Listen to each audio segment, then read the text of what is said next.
Hey everybody, thanks so much for watching the Arkansas Gun Guy. Today I think a fun comparison between the Canik SFx Rival and H&K's VP9L optics ready, kind of.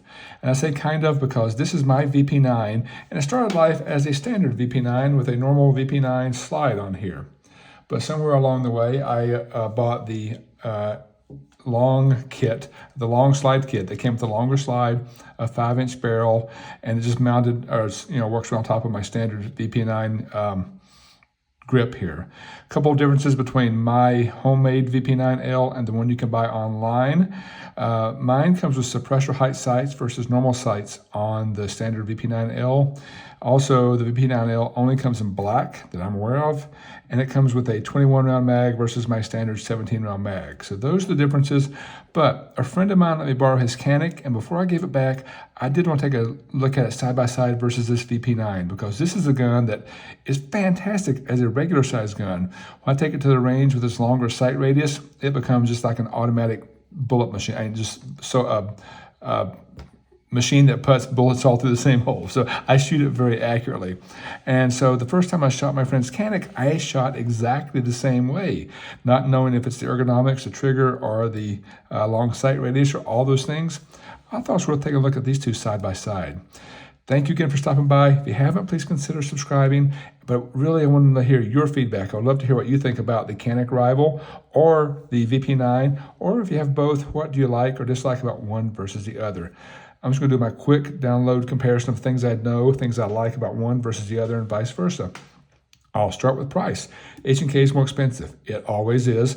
MSRP, I know prices are all over, but the MSRP on the optics ready version I described earlier, it's about $200 more than the MSRP on the Canik, give or take. Now, that's out of the gate, it's more expensive, but then the Canik is a much better value because it comes with tons of options. I'll post a link in the description below to my unboxing of this gun because it came with a ton of different options. The main one being that kind of bugs most people is the Canik came with several options of nicely steel machined optics plates that you can use for the firearm already. For the H&K, you got to buy the slide and then decide which optic you want and then go buy another optics plate from H&K. So you have to go buy that, order it separately, wait and get it, and then put it on. So a little different there. The H&K costs more, then you also have to go buy your plate. So that's one thing that is different. Capacity-wise, again, mine holds 17. The optics ready version holds, the official one holds 21. The Canik holds a very impressive 18. Dimension-wise, they look about identical. You can see the slide comparison here. They're pretty much the same front to back. Slightly longer sight radius on the Canik. But one thing that's very interesting, on the optics plate, on the H&K, when you put the optic on, you get to keep the rear sight. And you can also easily co-witness these high suppressor height sights. So that's one advantage to the H&K, where on the Canik, once you put this take the optics plate off, you also lose your rear sight. So just worth noting. And while I have both guns up here, the styling on both are really good, I think. H&K may be a little more subdued as most of the German designs are, but the Canik, I think, is just a striking gun. They both have interesting lightning cutouts just to reduce weight on the slides.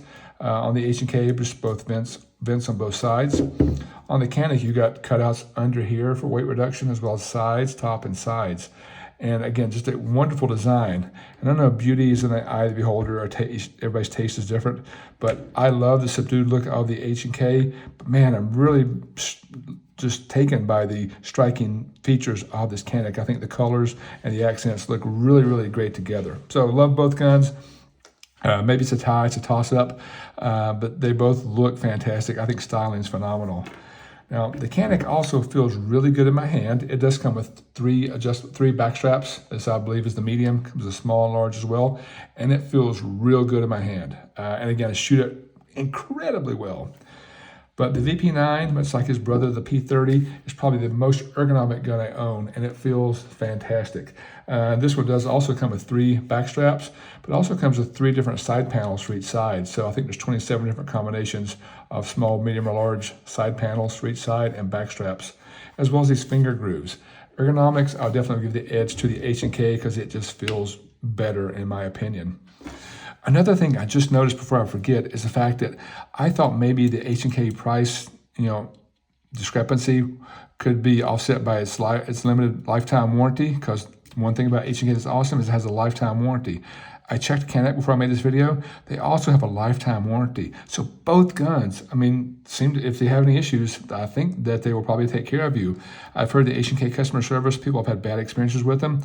My dealings with them have all been very positive. I really haven't had any gun issues with them because they always just work.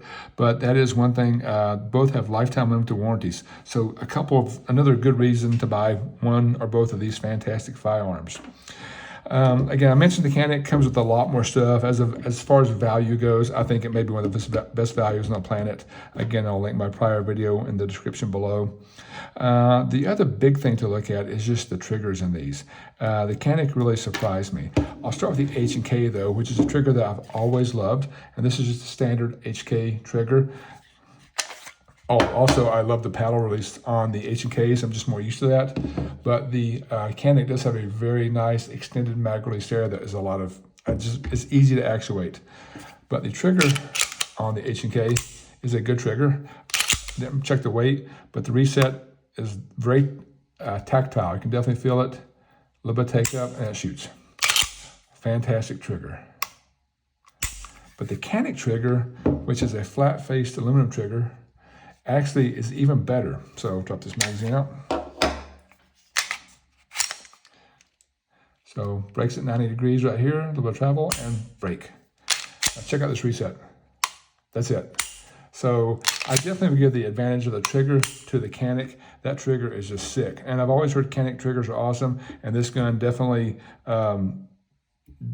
proves that to me, at least. So very impressed with that. The other fun thing I forgot to mention before I finish is the fact that the VP9, the People's Pistol, as I was racking it, comes with these fun ears here, which are makes it easier to rack. So I thought that was very interesting versus just a standard Canik. Again, it's kind of not really gimmicky, but it is kind of a nice feature. My wife likes it, but you can really use the front serrations or cutouts for any of them to rack the slide.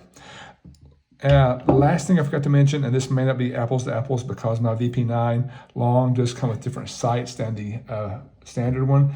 My suppressor height sights I love, some of my favorite sights. You can see how tall that front post is there, and you have the serrated blacked out edges here, and just a very easy picture to pick up when you're shooting. So I love that sight picture. It's one of my favorites for iron sights. The Canik also has a really good front sight. The fiber optic front, serrated blacked out rear, adjustable for windage and elevation. And the front picture, the sight picture is good. It's not quite as good as the H&K for my preference. Again, I shoot them both well. I've shot the H&K a lot more than the Canik, but out of the gate, I shot the Canik actually better. So that's my quick take on two fantastic striker fire long pistols that can be used for competition, home defense, or anything that you like. What do you think? What do you own? What do you use them for? Would love to hear your feedback. And as always, thank you so much for watching my channel. I really appreciate it.